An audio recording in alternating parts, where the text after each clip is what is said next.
see you. I know it's been, I don't know how many years. We had so much fun when you picked me up from the hotel cafe. You took me to the 7-Eleven. Was that? I You was drove trying to me. remember if that was the last time. I know we saw each other at Bish's house. I don't know. Yes, I don't but know which was last, but yeah. you took me to the 7-Eleven and your car, and it was so nice to see you. And you were such a tonic. And we just like bought some candy or something, and then we just sat in the car chatting. And laughing. Yeah. There was a lot of laughing. I remember that. Yeah, yeah. Today's a How are you different doing? kind. You look good. So do you. So do you. And I didn't even think of it. We were in London last year and I didn't even are you in London? Yes. Oh boy, I didn't even I always think What were of you you as being in the doing? South. Vicky, what I know I was in the south. Whereabouts in London were you? And what were you doing here? Seeing London for the first time. Oh, how did you find it? I loved it. Oh my God, I loved it. I loved it so much. A week in London was just fantastic. Did you do all the tourist stuff, You Big know, Ben? yeah. Carnaby, yeah, not so much Carnaby Street. I can't even remember the name of the place. Camden. I got some wicked weird hippie clothes in Camden, which was fun. And we drove around and actually we saw things from the outside more than from the inside, I think. Um, and we saw some friends. Our friends were playing with Elton. And so Ooh. they were there. And so we were eating. I'm trying to, God, I totally spaced on the name of the hotel, a beautiful hotel. And so, oh, it'll come to me. And so anyway, they were staying at the hotel. So we would eat our meals with them and hang out. And that was really fun. But we didn't go see Elton, which was horrible. Now, okay, so now since we're here, how did Elton find you? And what was that about? I honestly think that whole Elton John thing was just a phone call. The label made a phone call on my behalf. This is the advantage of the major labels. When they have the ability to say, "We've got this new artist. Will you check them out?" So yeah, I think that came from Max Lusada, who was the CEO of Atlantic at the time, had just put it on his radar, and he really liked it. And so you sang for Elton? Well, I don't know if I sang for Elton, but he was doing at the time he was doing a Leon Russell album. He was Oh. doing an album with Leon Russell, who was his hero. And so I think Elton anticipated on some level. I sensed that he anticipated on some level that Leon didn't have long to live, and had that in the back of his mind when he was doing this record. And they did a show at the Roundhouse with various guests, and I was asked to do a song. But it was pretty cool actually. And I have a little story about that because I was very new. It's very early on. I was very rabbit in the headlights, And but I remember it was at the Roundhouse in London, and I was standing at the back in the dark, no one else around, and I saw Elton John come out the back sort of stage area, which is on a platform, and there was no one around. And Leon Russell was singing a song for you. Yeah. And he got to that bit where he sang, "And when my life is over." And I could see Elton having a moment, where he just put his hand on the bars, like the railings, and he was just having a moment, like with him and Leon and this song. And I felt like I was just there. I was just watching. I was in the dark, so he couldn't see me, but I could see him, and there was no one else there. But it was like I could see. I saw this moment where he was like, you know, this was his hero, and he knew that he didn't have much time left, and that was a Uh, really beautiful moment. That's and a yeah.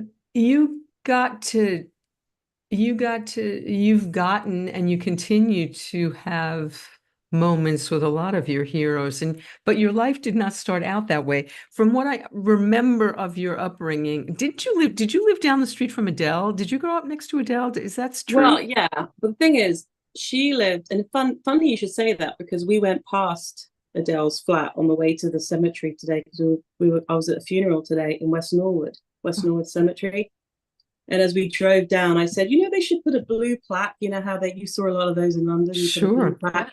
Mhm. I said we should talk to the council about getting a blue plaque put on that apartment building. I said because so we can bring some tourists to West Norwood. Maybe they could, you know, boost a little bit of the local economy a little bit. Because no, she lived on one end of Norwood Road, and I lived on the other. You know, actually, I lived in the nicer end. You know, she lived in the kind of the more slightly rougher end. But it's a long road. It's not as long as like Ventura Boulevard, but if you know, it's a long road where it covers 2 or 3 different areas of town. So yeah, technically we were on the same street, but you know, it's and I did come across her, you know, here and there, because she was a young girl who used the local pub that my friend owned. My friends owned this pub, and she would go in there with her friends and do the open mic nights and things like that. And I was fascinated by her because I thought, how is this? She had a record deal at 16, and at the time I was 26, and I was trying to get a record deal. And I was thinking, how in the world, like, has this 16-year-old got a record deal? And I've been like, don't know how to do this. Like, I was trying to figure out how to get a record deal.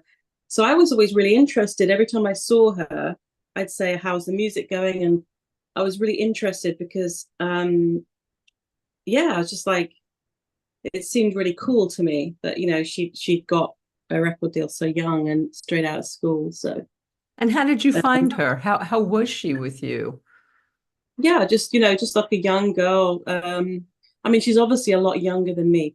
Her best friend, Laura, her mum, Jane, you'd love Jane. Jane's like, she's a psychic medium. She's like a documentary filmmaker. She's like really fun. And Jane had been always sometimes recruited me in her documentaries, you know, for $100 or whatever, can you just do this or do that? And I needed the money at the time, so she would like get me to do little jobs for her and stuff. So I kind of knew, you know, Laura's mom. So I was at that age group. I was the generation that was friends with the mums, not really. Do you know what I mean? And you're half my age, so you can. I'm the great grandma's generation.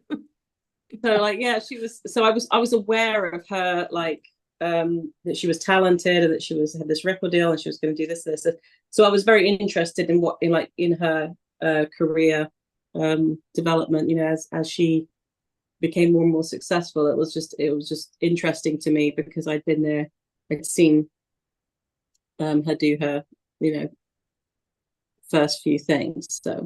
So first of all, how did you get your name? Because I know you were born Sarah. How did Rumer happen? Well, my mum died of cancer in 2003. And when she died, she left me a list of books to read. And a lot of these books were about India and all this. I don't even know because I haven't read any of them yet. Can you believe it? It's 20 years ago. That's shocking, isn't it? No, anyway. I totally can appreciate that. Shocking. So I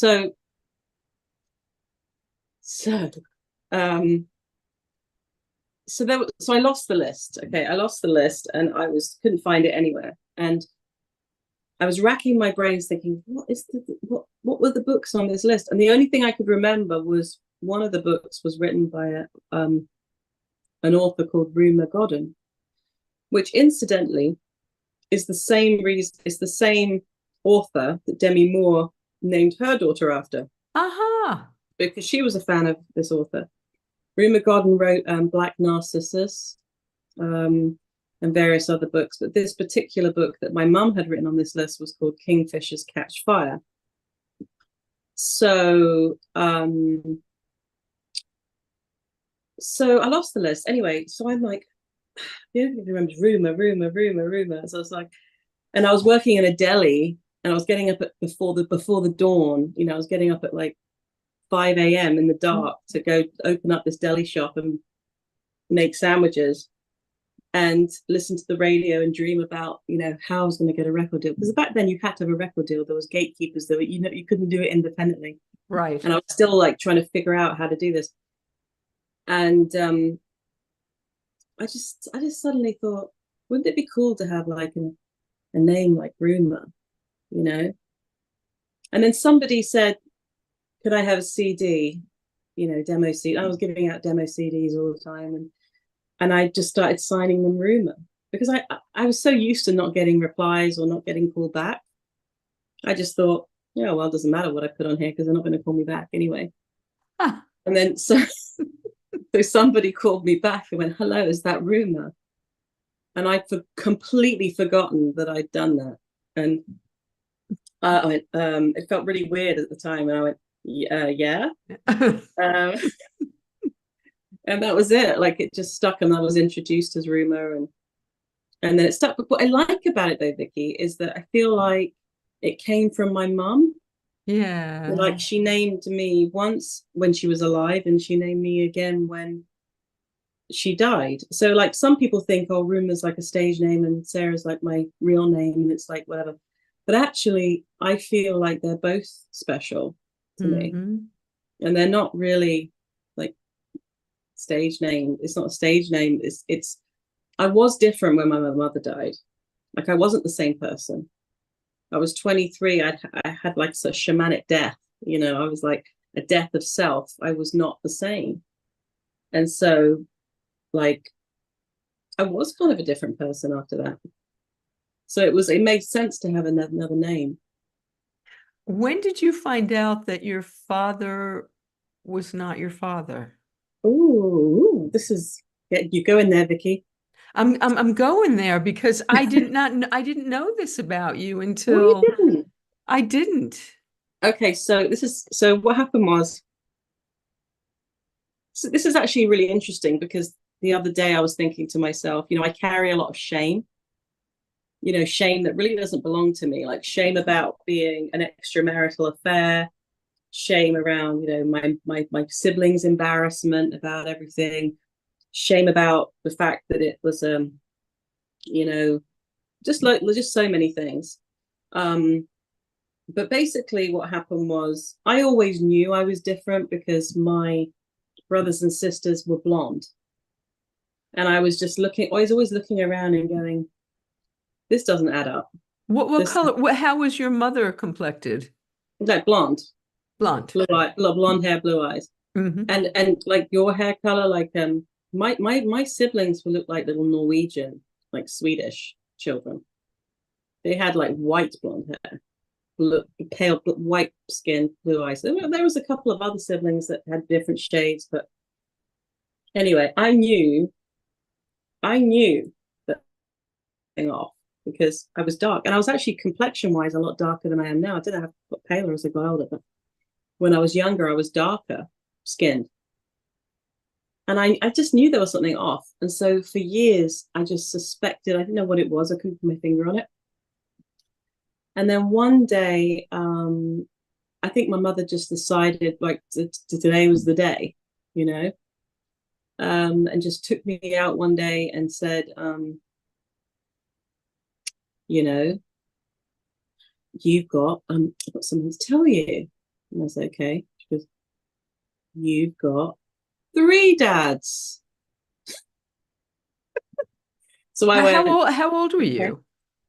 11. 11. So she goes, so I go, she goes, you got a dad in Turkey. Right, this is, my dad was living in Turkey at the time because he was an engineer.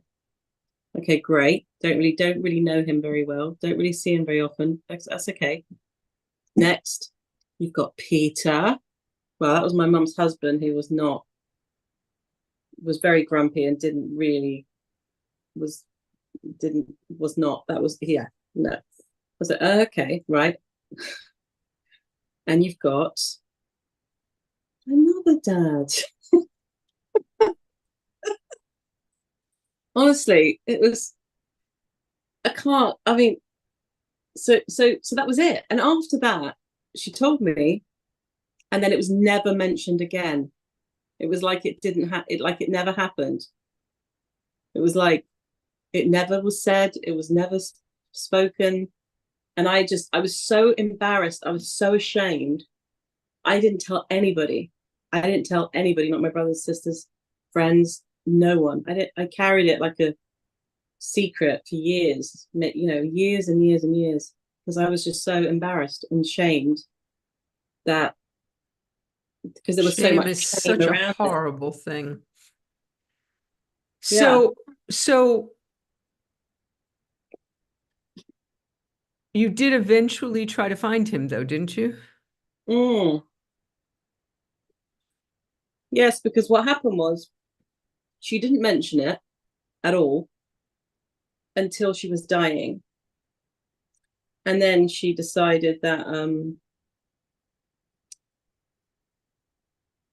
she just started to really think about her life and things. And she just said, right, I want you to go to Pakistan to find your father. And it was just really awkward because it had never been brought up again since that day I mentioned before. And it was just, I was like, oh God. Because she was on these medications and steroids and stuff, she was like up all night with all these ideas. And she really wanted me to go. So she arranged for me to go with people that she still knew out there, and I felt a bit depressed going into it, and I think it's because I already knew that he was dead. I think I knew on the plane that he was dead. I just knew it in my heart. So I went to Pakistan, did this long journey up to the northwest frontier, checked in at this hotel, in the mountains, sat down, and I got this photograph and I showed it to the waiter, and I said, I'm looking for this man. And the waiter said, that's my father. He died 3 months ago. Oh, my Lord. You found your brother, your half brother? That's wild. I know. Did you tell him? No. Wow. Because culturally, you've got to be quite careful. You've got to be quite careful with culture and stigma and all of that. I was talking about shame that I feel. Well, you do have to tread quite carefully in Pakistan, and especially their country, uneducated country people. It's a different thing. So I didn't say anything. I just sort of presented myself as an ambassador for the family because he worked for us for a long time. He was a big part of the family. And they all knew who we were. In fact, the first thing they asked me was, where's my sister? Because my sister had like hair like blonde like yours, and they used to call her Pretty. And the first thing they said was, where is Pretty? So they knew all my family and everything. So you see, as I'm talking about it right now, like I'm aware of the shame, not shame, but the way that the awkwardness I feel in talking about it, not because it makes me feel awkward, but because it makes my brothers and sisters feel awkward. It makes them feel very uncomfortable that I'm talking about this right now, which makes it really hard to be myself, and to be okay with it. But it's just the way it is.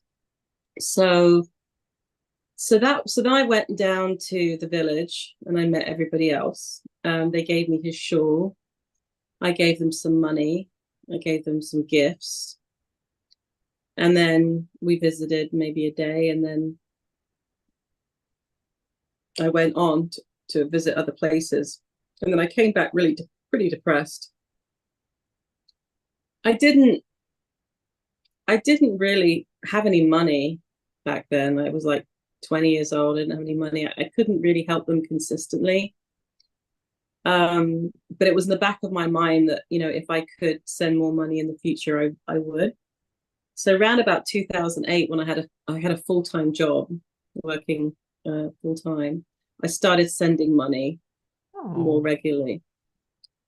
And I've been doing that since 2008, sending money. And now all the baby that I held in my arms is now graduated from university. Wow. So in the local university. But bearing in mind, none of them could read or write, you know, like the adults couldn't read or write, not even in their own language. So not only is she the first to be educated at all, she's the first to get a degree. I mean, I don't even have a degree. So yeah, and that's why I kind of really relate to Malala's vision and her purpose of education in Pakistan, educating girls.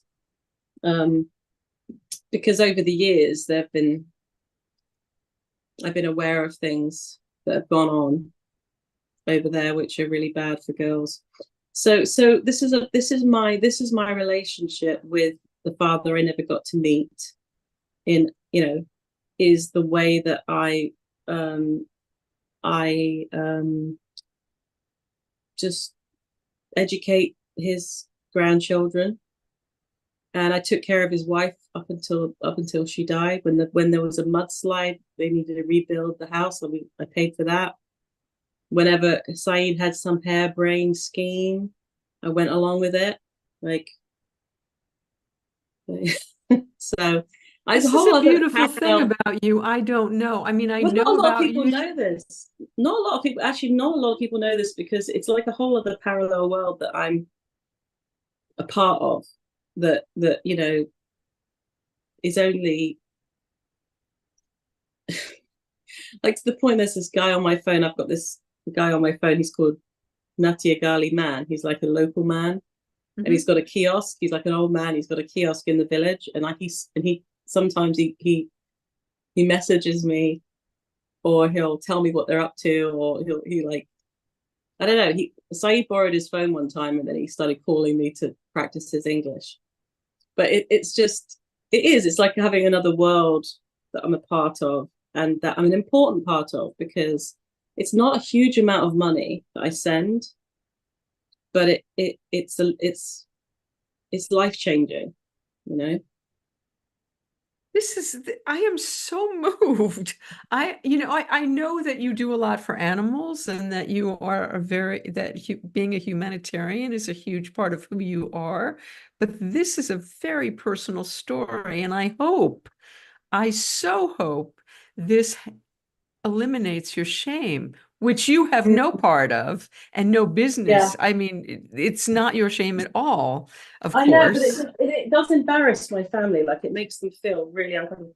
Well, it's the Britishness, you know, it's the British way. Like, the awkwardness of, like, you know, not only was it a, you know, intercultural thing, it was a sort of it was an extramarital, intercultural, and sort of socioeconomic, you know, shit complete. Like, it's breaking all the rules.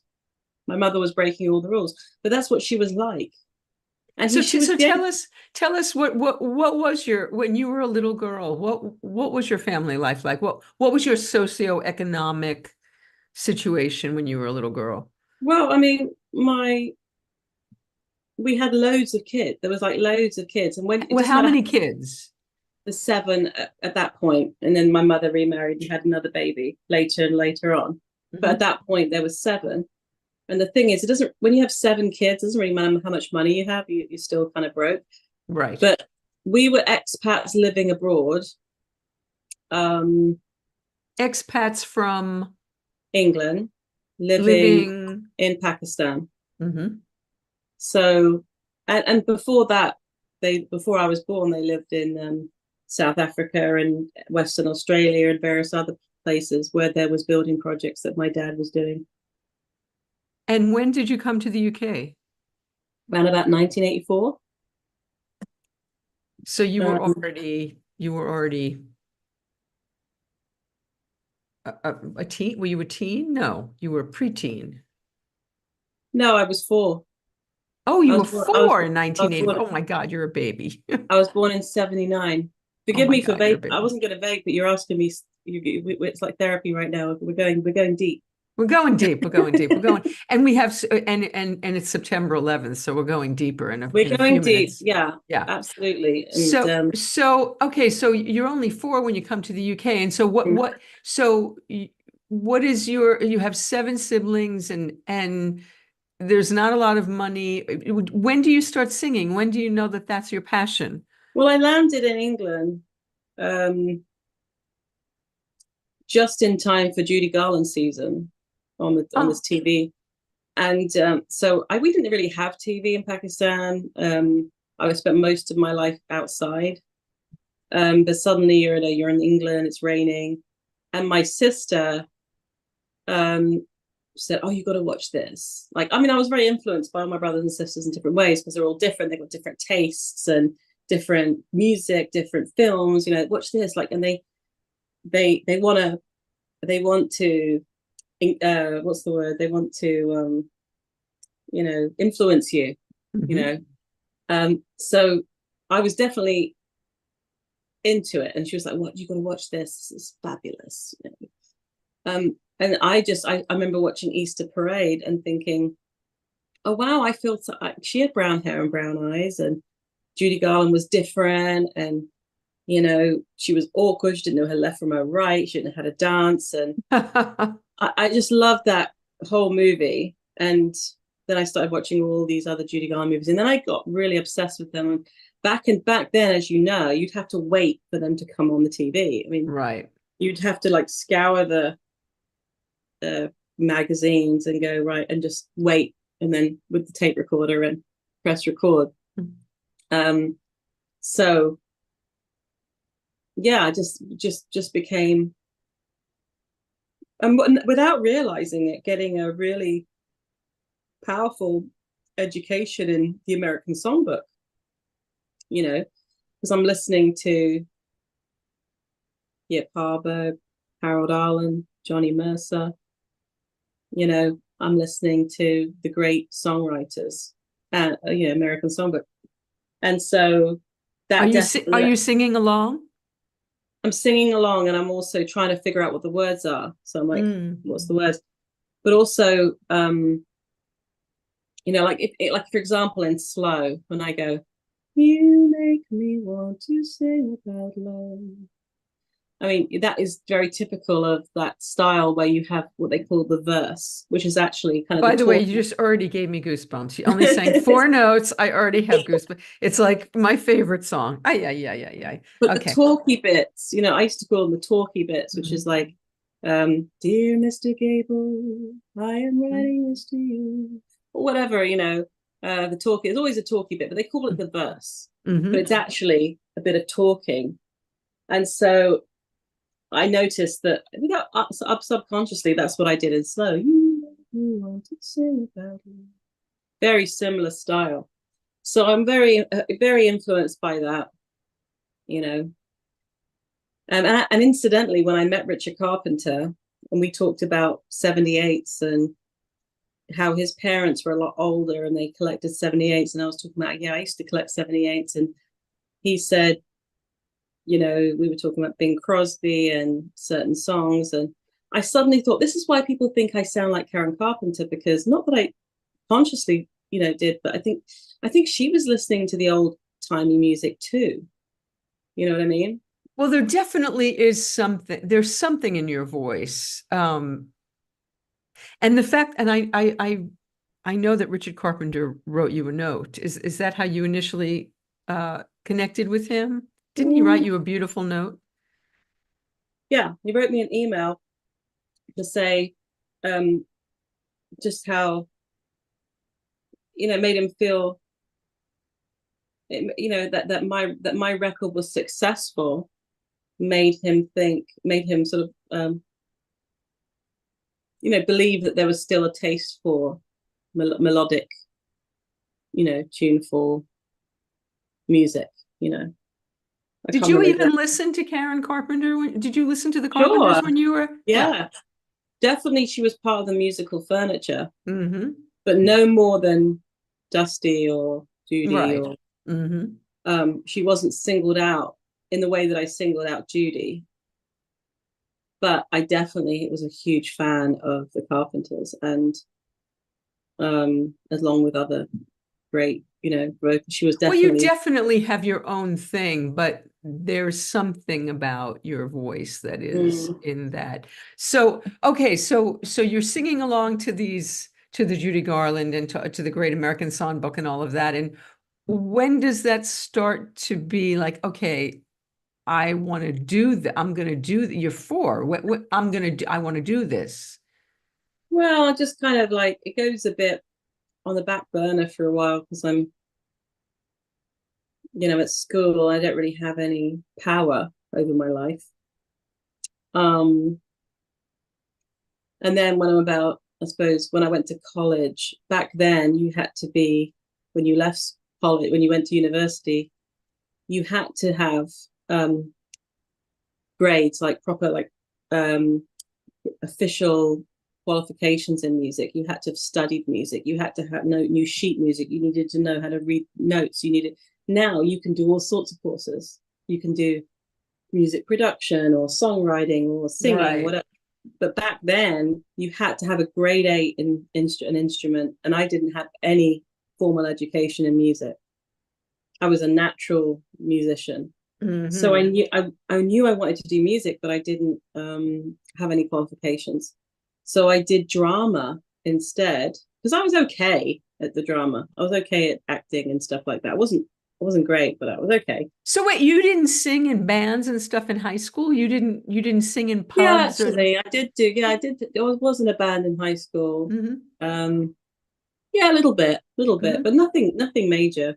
But I dropped out of college. I dropped out of sort of acting college after 6 months, and then I was like, I don't have anywhere to go. So I called my sister, and I remember standing in the hallway at the halls of residence, calling. I said, I don't have anywhere to go. Like, she said, well, you can come and stay with me, And so I stayed with her for about a year, and in London, and then I was sort of meeting people, and then joined a band, and that's really where it started. So I was 18. Did you ever study a voice? No, I've never done any lessons. I'm scared to do lessons, Vicki, because I'm scared even now to do lessons, but I could probably benefit from them. But the truth is, I don't want to get in my head. Like, I don't want to start analyzing it, because the truth is, I don't even know how I'm doing this. It's God. I actually don't know. I don't know how to. My sister says to me sometimes, there's another sister, she'll say, why don't you teach me singing? Because she's like Captain Sensible. And I said, I don't know how to do it. I wouldn't even know how to. I wouldn't know how to do that. Like, I don't know how I'm doing this. You don't have to know, just keep doing it. So, okay, so here you were in awe. Okay, so you start a band after you get out of college, and here you are in awe of Adele. And how did she get a record deal? So how do you manage to get yours? Now, that was years later. When I was 18, I was in a band called La Honda, and La Honda started to do really well. And we were invited to do South by Southwest. Ah. But at the same time, my mother had been diagnosed with cancer. And I'd gone to visit her, and she'd said, I really don't want you. She actually said to me, I don't want you to leave the country right now. And I thought, I took it quite seriously. So I packed up my life in London, which I'd taken a long time to build, actually, from being a bit lost and dropping out. And I moved back to my hometown, rented like a trailer caravan. We call it a caravan, you call it a trailer, in the back of a restaurant. And I worked in the local pub, and I just basically just spent time with my mum before she died. What was your hometown? A place called Barton-on-Sea, which is like a small village on the sea. I suppose the equivalent would be like a Florida, like it's a retirement area. So it would be like a Florida, like sleepy, everyone's elderly kind of thing. So then I stayed there until she died. And then I went back to London eventually. And then I had all this creativity because I'd been through this experience. And then that's when I started writing all these songs, like On My Way Home and Healer, and all the songs about my mother's death and the process of healing and grieving and all of that.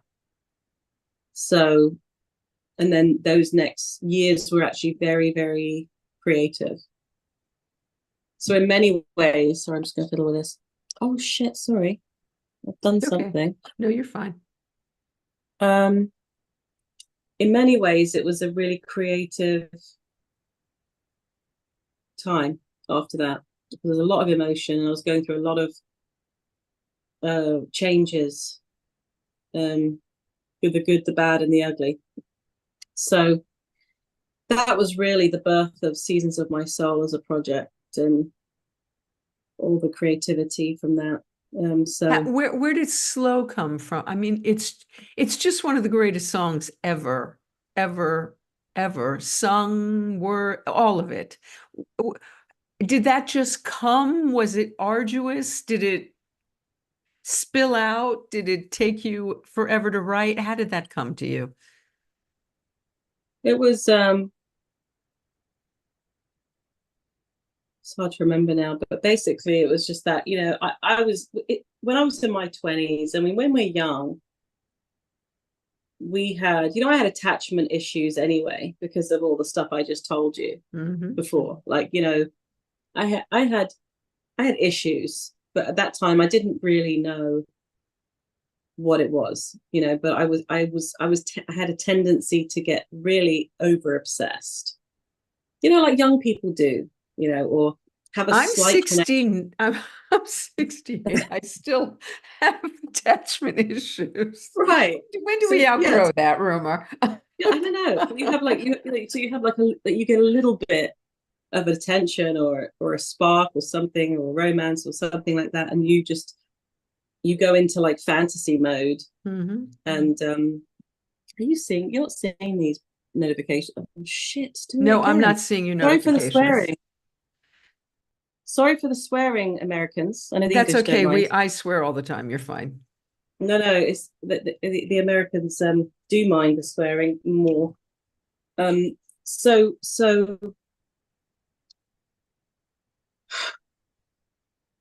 yeah, it was just like, it was like the battle between it's a bit like self-medicating with music. Like I was trying to imagine a more wiser person in my head saying, just don't do this. Like slow this down. Don't burn it out. It's like, but I don't, but it's too fun. Like it was two opposing it's like two opposing parts of me trying to wrangle the other. And I guess it was part of my growth in understanding that it wasn't healthy, but it was fun, or that it was an escape, or that it was like, I had lots at the time. I was like, working very menial jobs. I didn't, dreams were far away. It seemed it was an escape for me, like to dive into these fantasy worlds. And I think interestingly, like Aretha and Come to Me High as well have a similar thing, where there's like two opposing sides, or other voices, or one voice is saying this. And yeah, I think it's just like a really natural self-medicating through music. And did you know when you wrote it, this is special? Did you know that? I remember my neighbor, I used to live on a flat 151B, and my neighbor downstairs was a gay couple downstairs, and I knew one of them because I used to work in a restaurant waiting tables. And when I moved in, I was like, oh my God, it's Michael, who I work with. So we used to leave the doors open to the apartments. And whenever I wrote a song, I'd run downstairs and, Michael, what do you think? What do you think of this? And he remembers, like to this day, like me playing him Slow for the first time. And I'm sure he knew that it was special. Yeah, I thought it was. I mean, I thought it was pretty good. Like I thought it was definitely coming straight out of my soul. Like it was like there was no. It was like if the feelings just had a sound. It was like that was the sound, and the sound formed the words, and that's just what the words were. You know, it didn't have much interference. It was like, yeah, that was a very magical time in terms of creativity. But I think your early, like your mid-20s, you know, traditionally, if you look at lots of artists that are, you know, especially artists that are like legends, and you look at their early 20s or mid-20s, you see that you know, they definitely were there's a flurry of creativity. And I think that is true. That you have that, you go through some sort of transition or coming of age or emotional journey that lends itself to creativity, I think. And so how did you find your way to appreciation of others appreciating your music? How'd you get the deal? Well, that was a whole other thing. I mean, it was like planes, trains, and automobiles, the whole thing. I mean, honestly, no one would believe it. Because back then you had to have a record deal. There was no other way you could do it. I didn't even have a laptop. I didn't get a laptop until like 2004, and I borrowed it from someone. And then I discovered MySpace, you know, that I could put things up and get some feedback. MySpace was amazing, actually, at the time, because it was the first time musicians had a place to kind of put their stuff. Do you know what, Vicki? I haven't even looked to see how messy it is when I'm in. No, it's not too bad. It was the first time we had anything to show our stuff. Anyway, I had no idea. I had no idea how to do it. I didn't have friends in high places. I didn't have any money. I didn't have any, you know, connections. I didn't know anyone in the music business. I didn't even know what to do, you know. So if you'd put your stuff up on MySpace, I mean, would it just go to the people you knew, or would other people find you, like on Spotify now? Or Well, it's a bit like, yeah, you get followers, you know, back in the day. And it was encouraging, you know, because people would say, wow, it's really good, or, you know, you get your first little bit of encouragement, and that you're on the right track, or a bit of feedback from random people all over the world, from Germany, from Brazil. You know, it was cool. It was a cool thing. I should bring it back, because it was a cool thing. But yeah, it was a long and arduous journey to get the record deal. I mean, it really was about, number one, I couldn't get arrested with these songs, even slow. I'd sit there on the stool playing it on my guitar, and A&Rs would go, yeah, no, you know. And so many times I got knocked back, you know, even though I had all these songs. So I thought, I have to just make this album. I have to get this album made. So cut a long story short, I eventually met Steve, who was my first producer, who was willing, who had some money, and he was willing to go, yeah, I'll just, you know, I'll pay for the players, I'll do this, you can use my studio, you know. And he wouldn't have been if I had it wasn't completely in control of my own life, and I had my own resources, he wouldn't have been the guy I would have picked, because his background was in comedy music, and he never made a record before, and he, you know, whatever, like, he didn't have the track record. But I thought, I'm going to make this work, because, you know, we have a good connection, and he's, you know, he's willing to like pay for it, so, and put the time in, and we gradually, you know, developed a really close bond and good working relationship. And then we finished the record, and we had to actually finish it before, you know, I had a series of managers, and the last manager that I had, called Kwame, was very good at getting the deal. Like, that was his thing. Like, he was good at like creating the right circumstances to create the energy around to get the deal. So he was very instrumental in getting the deal. So really it was about just regrouping, you know, writing the songs, recording them again, finding a manager, not working out, getting another manager, finding a producer, not working out, getting another producer, and just like, you know, at my final showcases that I did, there were A&Rs there that I'd met multiple times before, that had seen me play and had come to see me play, or had turned me down multiple times, who at this point had been sent by their bosses. Hey, go check out this girl everyone's talking about. Da, da, da. So when they get there, it's a bit embarrassing because they know me. And half the people in there knew me. And one of them said to me, "Got to hand it to you, Rumer, you don't quit." I was like, well, I've got no choice. This is, I just kept going because, and I think that's part of the music business as well. I think they're testing you to see how tough you are, because because on some level, once you get in it, it's even tougher. So you've got to be tough to even get past the gate. So they got to know that you really, really, really, really are willing to do the work and sacrifice everything. And I did sacrifice everything. I had a job. I had a full-time job. I worked at the Apple store on Regent Street 5 days a week. And I did the album with Steve 1 day a week for like 2 or 3 years. Wow. For one day a week, every Friday for 3 years. And then on Monday, I had 2 days off. And then Friday I was in the studio with Steve. And then Monday I was in the studio with Rory doing Stereo Venus, which is my other project, which is also something I put out. And I didn't really hang out with friends. I didn't have a boyfriend. I didn't have any money. I didn't go anywhere. I didn't do anything, like to the point where when I actually got my record deal and I was doing my first tour, I remember going to these venues and walking around them and thinking, wow, these are beautiful. And thinking, why have I never been to a gig like this? And I thought, I know what, I haven't been to a gig in a nice venue, because the idea that I could be so relaxed, financially relaxed, to the point where I could go, hey, I can just go buy a ticket to a show and do something fun. Like, I was so focused on this goal, and I was so down to the wire with money. Like, I barely had enough just to make the bills and stuff.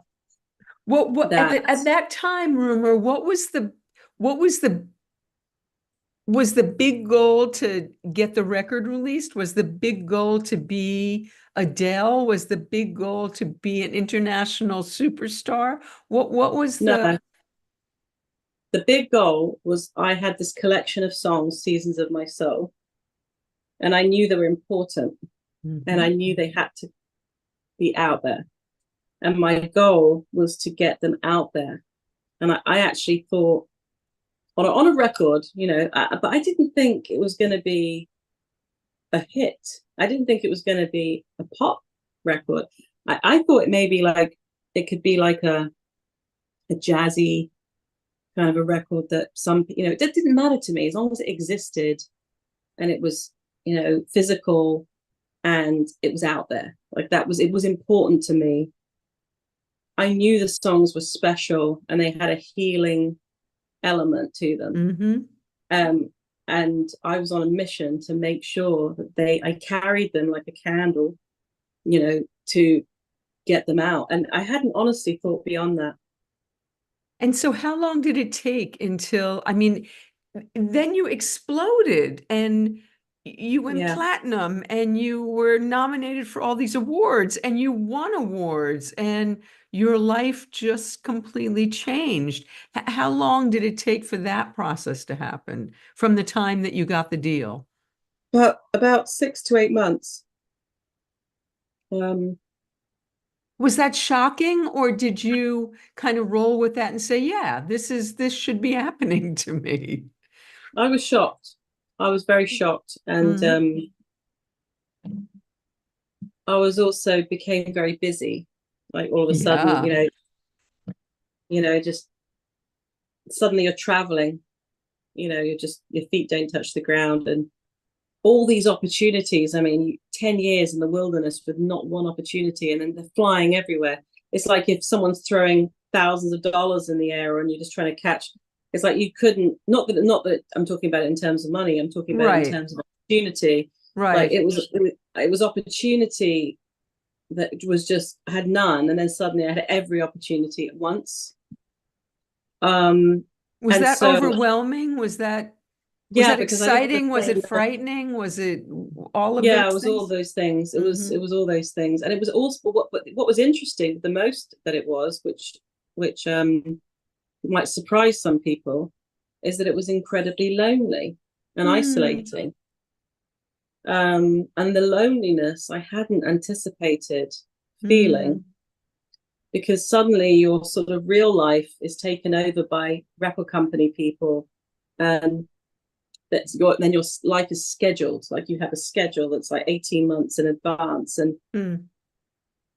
you're going here and going there and traveling here and traveling there, and then it's literally like back to back to back to back to back, and it's like an assault course. And you just, you know, you're doing new things you've never done before, playing on live TV.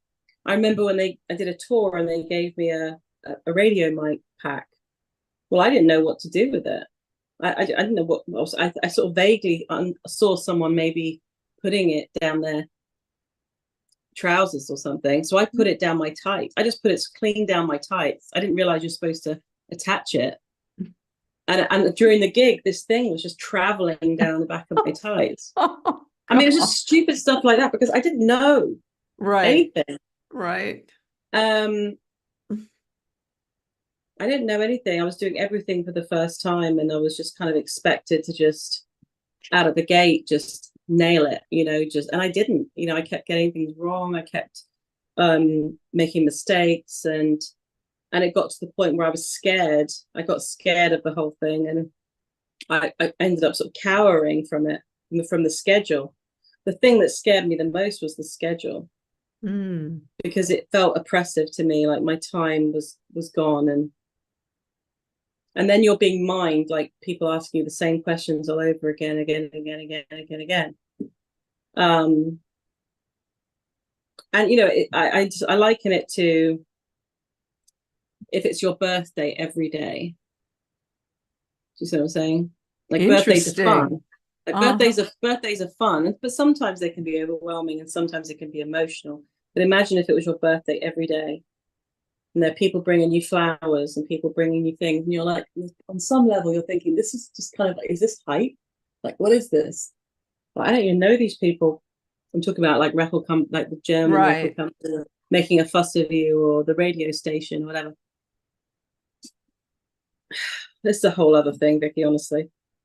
But in the midst of that, some like incredible things happened to you that I would imagine you got to savor and enjoy. Like the attention of Burt Bacharach, that had to be extraordinary, I would imagine. Yeah, and then that has been extraordinary throughout. That I met him that first time, and then since doing um the album This Girl's in Love and having him play on it, um playing the Palladium with him, playing the piano with me, singing two of his songs.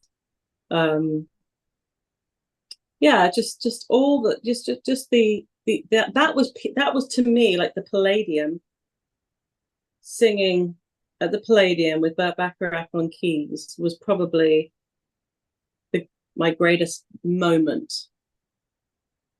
You know, that was like, the little girl that watched Judy Garland films and wanted to be a singer. It was like, this is that moment where you go, oh my God, I'm at the Palladium with Burt Bacharach and I'm standing here, and this is really amazing. This is really an amazing thing.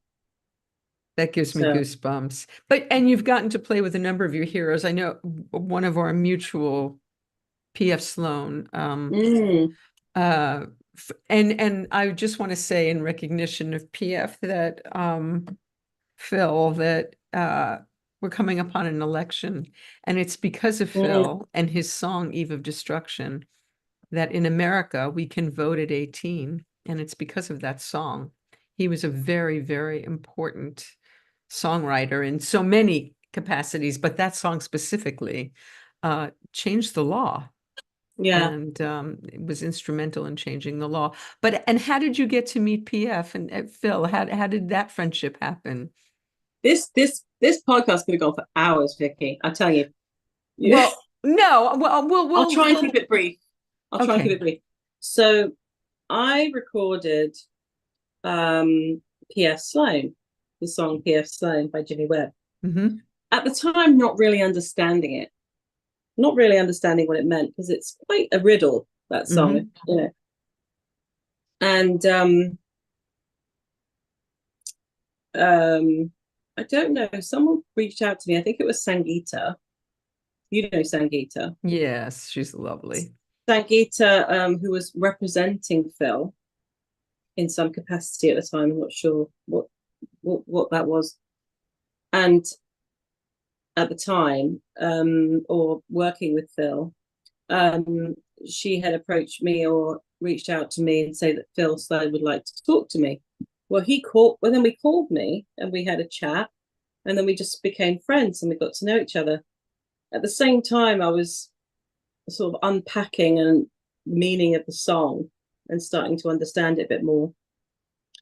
And I went and I, you know, had some really good adventures with Phil. You know, I sang for PF Sloan at MacArthur Park with Jimmy Webb, Yes. with Phil Sloan as my date.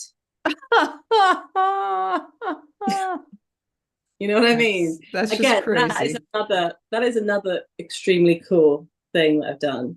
Extremely cool thing. Yeah. So like in terms of career moments, like that's another highlight for me. And I know another one of your heroes is Stephen Bishop. And the first time that I saw you sing was a benefit for, was it Jeff Jones and Yeah. the Bish and Dionne Warwick, another one. And my friend John Guillotine was the musical director. And so how, and I know you stayed with the Bish. You used to stay at his house and all of that. So how surreal was that you became such good friends with him? And Yeah, that was so cool as well. It was super cool. We wrote some songs together, and that was a really fun time. That was a really fun time. My LA experience. I had this LA experience, which was super fun, writing in LA with people like Stephen Bishop, and you know, and having a lot of fun. And then shortly after that, I moved to Arkansas, and everyone was like, Arkansas? yeah, so what was that about? So what, okay, we haven't even brought up Rob, who your husband, who was Burt Bacharach's musical director and Dionne Warwick's for years, and for like years, right? Mm. And that's how you met. Wait, did you meet Rob first and then meet who? How did I that? met Rob in London when I was doing a Dionne Warwick show, and I'd asked him to take a photograph of me and Tony Hatch, and then we exchanged emails, and because you know we had a lot in common, and then I didn't see him again until like I think I came out to LA the following year to do this writing trip. And then I got to know him a little bit better then. And then about a year later, Rob's from Arkansas, but he doesn't really connect to his home state. Really, he's more of a, you know, he's traveled around the world his whole life. He never really wanted to live back in Arkansas. It was me that loved it. I loved it. And I've got a song on my new album, which I'm writing and recording at the moment, which is about my time in Arkansas and all of that. But, you know, in terms of my American experience, I've had, you know, an amazing experience in America. I've traveled a lot. I've seen a lot of wonderful, you know, I actually really love America, you know, as I have so much love for America in that it's staggeringly beautiful. Before we leave, like incredible things that you've done and incredible people that you've gotten to do them with. My goodness, after I don't know if you're aware that last night there was a debate in Kamala and I am aware. yes, Yeah. and the idiot faced off, and it was quite an amazing night. But you got to sing for the Obamas. You got to sing at the White House for the Obamas. How was that? And is that crazy? Was that nerve-wracking? Was Oh that my insane? God, I was so scared. They must have been lovely, though, because they seem like the loveliest people. They are lovely. But you know, when you look at people in their eyes, and you know, when somebody's got that look in their eyes where they're like, I want to go to bed. I'm so dead. You know, they're just so tired, and they're there and they're dressed up and they're shaking hands, but they've got that look in their eyes like, wait, when are we going to bed? We are so tired. Oh, Yeah, they definitely looked like they were tired, but they were also quite they were, they love, they love music, but I think they can't get out. I don't think they can get out to see music, and so music has to come to them. And interestingly, I'm singing "A House Is Not a Home," and I'm wondering, like, in my head, like, now I look back on it and I think, I wonder if, like, there's an element of Michelle Obama thinking that about the White House. of This is course. this is not my home. Sure. A house is not a home. But I did my best. I was scared. I was really scared, but What an I did amazing it. experience. Okay, and another amazing doing doing Daryl's house. Was that fun? Was that nerve-wracking? Was that fun? That was extremely fun. I started off nervous because I felt like, I don't know, like, can I be here? Am I good enough? Like, I really didn't feel good enough. And then I just started to get into the vibe. Like, Daryl Hall is extremely cool. And he has an energy about him. Like, when he's got real power as a human being. Like, when he sits down at the piano or the guitar, he just has incredible power. Like, he's got this force field around him that's so charismatic, and so there's so much talent, and it's just a big energy to actually be around. So you really feel like you're in the presence of greatness with him. And he just had everything on that show is like, he just wants you to do it. Doesn't want you to rehearse. Just do it. Wow. Yeah, no run through it. Like, don't run through it maybe once and then go, like, record. So what you're seeing on the Daryl's house is very raw. He likes it like that, just raw, just like, let's just do it. Like, don't think about it, just do it. So it was super fun. And then he's obviously into food and he's into wine. And also, an aside, his wife at the time was English, very nice woman. And she had these two delightful children, one of which was the most beautiful and delightful young lady. And she was around as well, and they were lovely. But we had a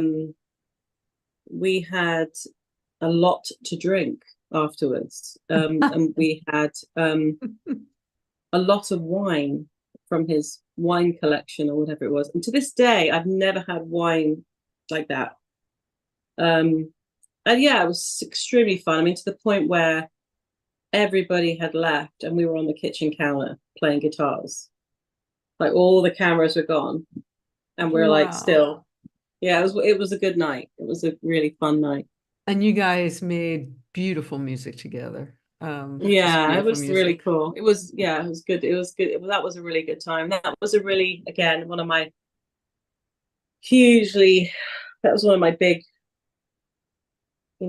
highlights of my. And your own, the version of Sarah Smile that you did with him, but then your own video of it, your own cover of it was just amazing.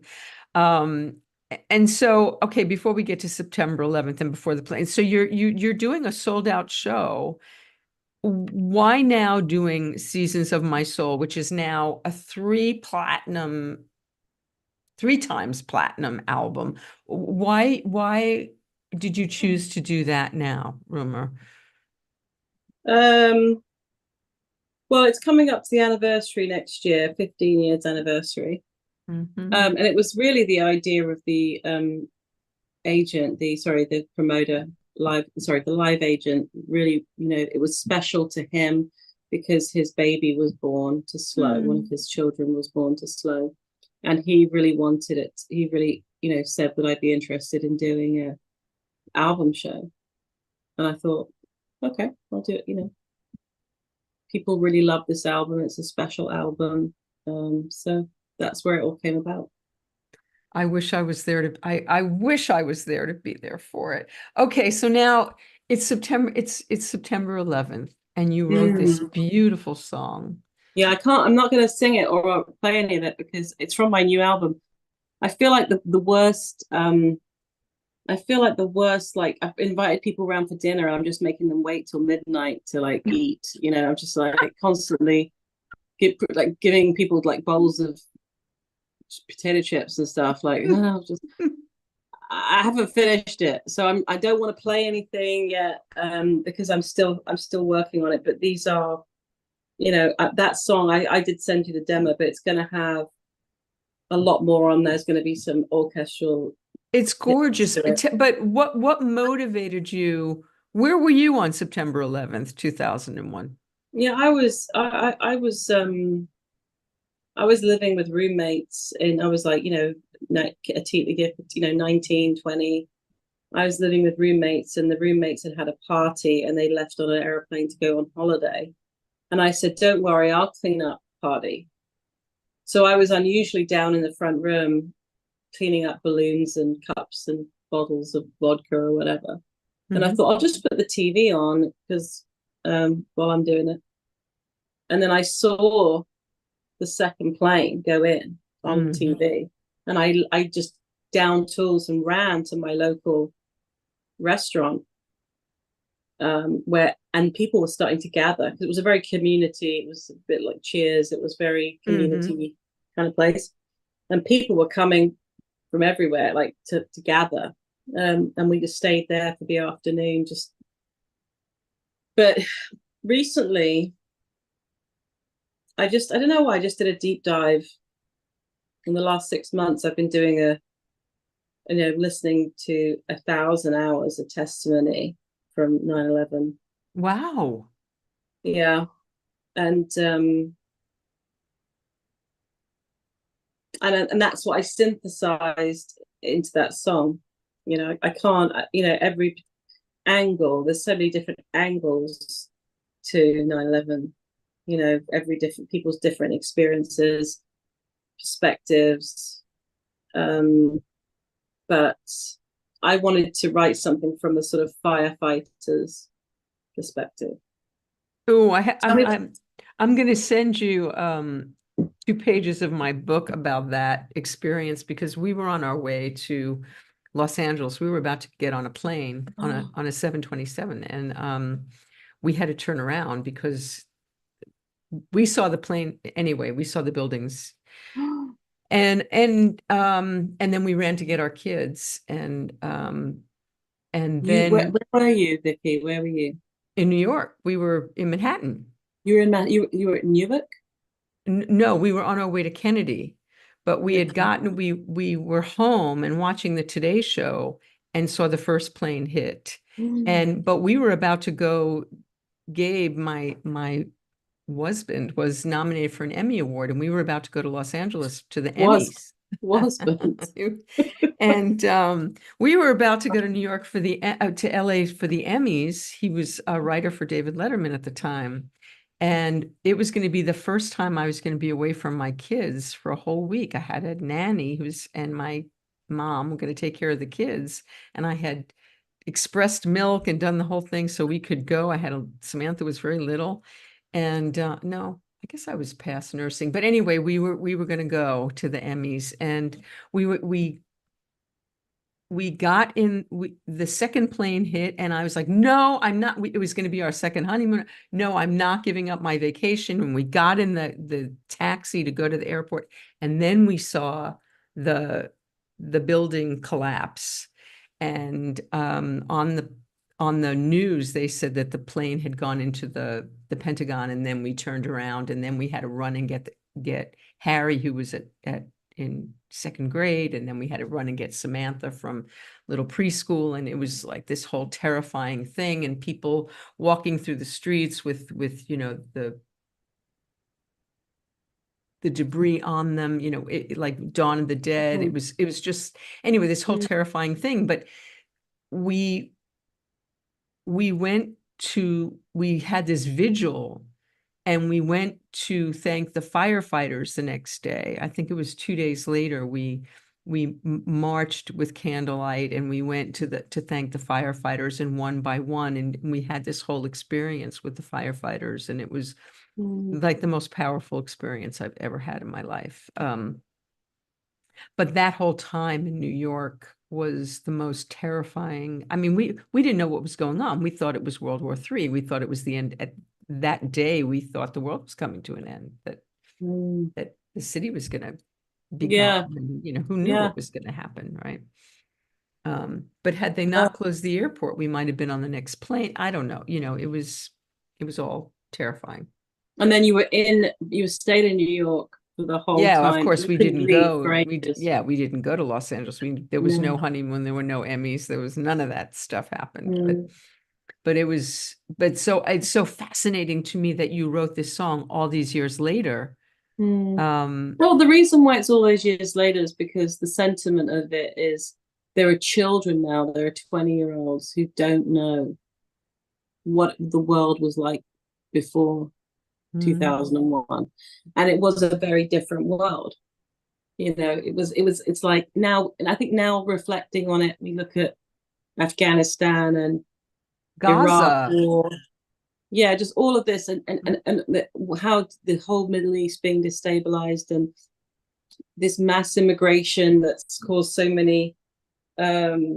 much tension, and all this political upheaval, and people at each other's throats. And you know, when we look back, it all started that day. You know, there was a world before and there was a world after, and it was not the same world. It was kind of the end of the world. It was, in one sense, it was the end of that world.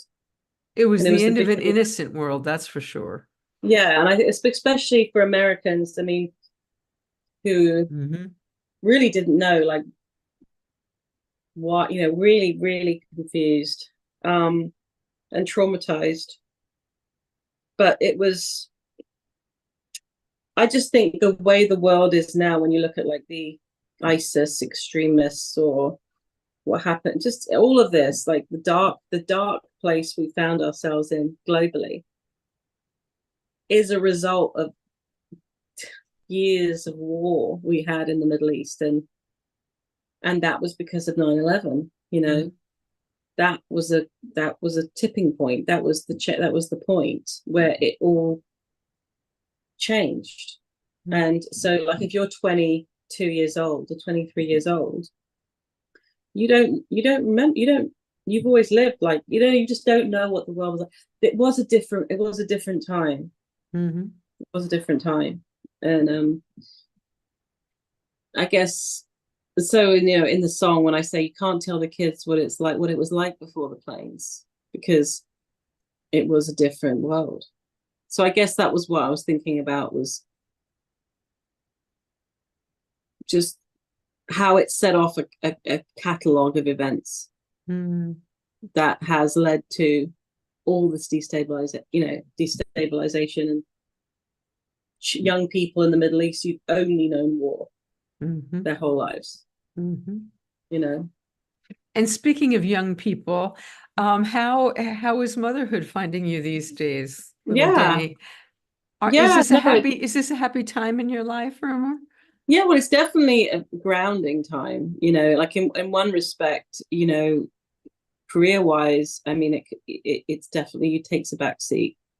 But yeah, it's been a really massive growing experience and grounding experience, and you know, it's a wonderful thing. It's a wonderful thing, and it shows you, you know, you have capacity that you didn't know you had, and makes you grow, gives you a focus and a purpose. So yeah, no, I'm very happy that I found sort of a foundation. You know, back in the day when I had a record deal and I was, you know, when things were going well and I was all flying around the world, there was no one to, you know, come home to. There was nobody to make me a cup of tea and, you know, pick me up from the airport. It was just a vacuum I was living in, just like working, doing. That's why I had to kind of remove myself from the business, in order to build that other part of my life, because I knew that I couldn't be truly happy without that side of it, you know. Well, I'm so So you glad that take a you hit found for it. it. Yeah. Thank you. I feel like I've just said so much like deep stuff on this. Oh my God, Vicky, do you have this like, so, do you have this like, is it like the invisible ink, this podcast No, where it no, kind no, because it's all important and it's all real. And of, who wants to hear all the bullshit? You know, who wants to sit here and, oh, and then I made this record and I did it with these music. You know, this is the real stuff. This is what people, this is the human stuff that people care about, that they want to know about you, that yeah, this is what makes you a real person, a human being. And what a powerful story you have. And it's what informs your music. It's why your music is so moving, because you've lived this life, this extraordinary life. And so are you going to come to America? Are you going to sing here again? What is that going to happen? yeah. Well, every time we sit down and talk about doing a American tour, people start talking about taxes and Mm, visas and money, and I'm just like, aye. okay, okay, later. Well, we'll talk about, we'll put that to the back burner. Just because it's incredibly complicated and it's Mm. incredibly expensive. So the last tour I did, I self-funded, and the one before that was funded. I had tour support from the label. So you know, and it's not so easy to do a tour with Rob, for example, because then I have, I've got, what do I do with Denny? I can't just Of course. leave him in Arkansas with grandparents. I don't know. I don't know. I've still got to figure that out, but I would love to come back to America to do some more shows. I mean, I love America. You heard my record now. Do you hear my record, Nashville Tears? Absolutely. It's beautiful. That was kind of I put a lot of love in that for Feel it. America because, Mhm. and in a sense, what I learned living in the South, which was, as a non-political European visitor who did not get involved in any kind of politics, it was interesting because I could see so many good people on the both sides of the spectrum politically, and it was really sad to see how divided that's been. I Mm. mean, my son was a Trump baby. He was born in 2017. He was born under the Trump presidency, and we were in we were in America. We were in the South from 2016 to 2020. The whole of the Trump presidency, we were living in Wow. Arkansas and Georgia. So that was an interesting experience. And, I made some really nice friends and met some really nice people who vote, who believe in crazy stuff, you know. Uh, you think, maybe dinosaurs were on Noah's Ark. I mean, I don't know. Like, I you just have to. But what I learned about Americans and America was that there is something that unites all Americans, and that is beyond politics, and that's they genuinely love the land. They genuinely love America. That is and they love the actual country, the land. Um, Maybe that's why they're so passionate about it. And the other thing I learned was that you can't really pigeonhole states as like red states, because actually there are all sorts of people who live in those states that are, there's huge LGBTQ communities. There's Mhm. there's super liberals, there's college kids that have very progressive ideas. There's all views and all perspectives, and it's half and half. So they're not really red states or blue states. They're a mixture. Oregon's a blue state, but is it? You go out of Portland, you know what I mean? Yeah, I do. So Georgia's a blue state, I think, but it's still, Well, no, but it did go that way. Well, yeah. We have to hope that it'll go that way this time. yeah. Like, my Mhm. neighbor had 300 guns, Wow. and my mother-in-law has it. arsenal of weapons. I mean, you get used to these sort of little old ladies in Walmart, like they look just like little old ladies in Walmart, in their blue jeans and their white sneakers, but actually they will, they know their way around weapons. Very interesting for a European to see that culture. Yeah. In London, the bobbies don't even carry guns, do they? No. No. They carry, well, you'll see them in the central London. They'll have, they have the armed police. So you'll have them around, say, like the embassies, or around 10 Downing Street or Parliament, they'll have armed police. But you have to kind of but the general police do not have, they have tasers and they have batons. So yeah, they have to deal with it like that. And then the armed police are specifically called if there's a situation. But yeah, I think the gun debate and the gun issue is really interesting and really complex, and I think the majority of Americans are actually in favor of tighter gun controls, tighter checks, banning assault weapons. I think most sensible Americans, pretty much everybody, thinks that. Well, we just had an insane shooting just last week. Yeah. Just keeps going. I mean, but I just think it's the gun lobby, I suppose, that are pushing it. But I think that actual people, and that's on both sides of the politics, want more controls and want more approvals and checks and things like that. Well, I don't know if it's on both sides, but I sure hope it will be. Rumer,